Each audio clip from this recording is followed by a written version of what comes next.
forget it. They're telling me to just forget it like it happened 30 years ago, so why?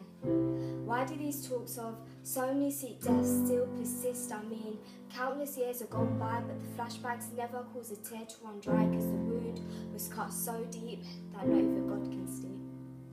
They're telling me to just forgive and forget, but if I forgave, does that mean I forgot?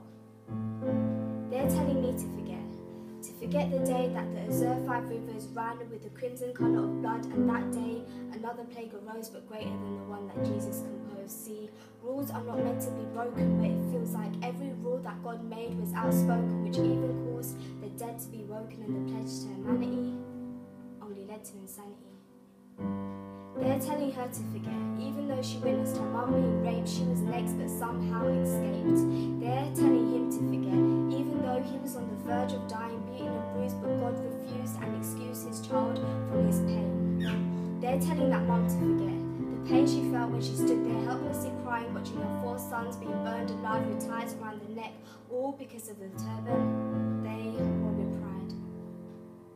Now they're telling that new beautiful bride to forget the 84 bullets that teared the flesh of her fiancé, and as he fell to his knees he whispered, "Sherani, aglejan vigilinoge." And as his body fell lifelessly in front of the Guru Granth Sahib, his blood stained her face, and ironically, the blood splashed just above her forehead, forming a sindoor. And they're telling her to forget the day her red wedding dress only symbolized death. They're telling that innocent 8-year-old child to forget the days he's ever smiled, an alone boy with 1,000 questions, with his thoughts whirling up to form a hurricane, slowly causing him to suffocate in his own pain. Now they're telling me to forget the memory that never seems to subside, and they're telling me to just abide by what that loafer in the Gandhi says, but tell me, how do you expect me to forget?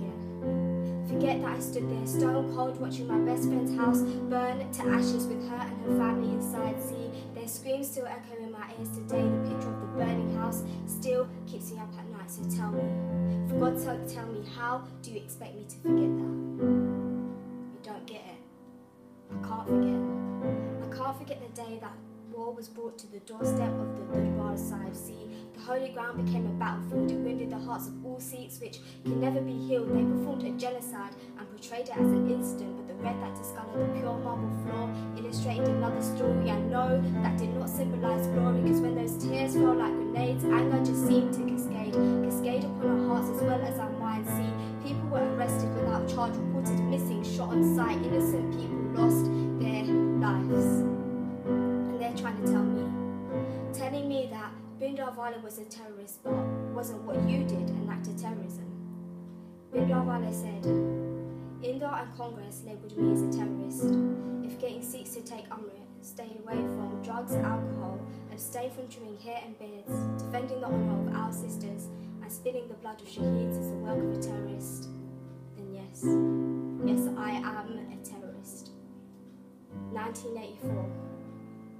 84 tears, 84 widows, 84 orphans, 84 bullets, 84 deaths. Now I'm asking you, 1984, can it be forgotten?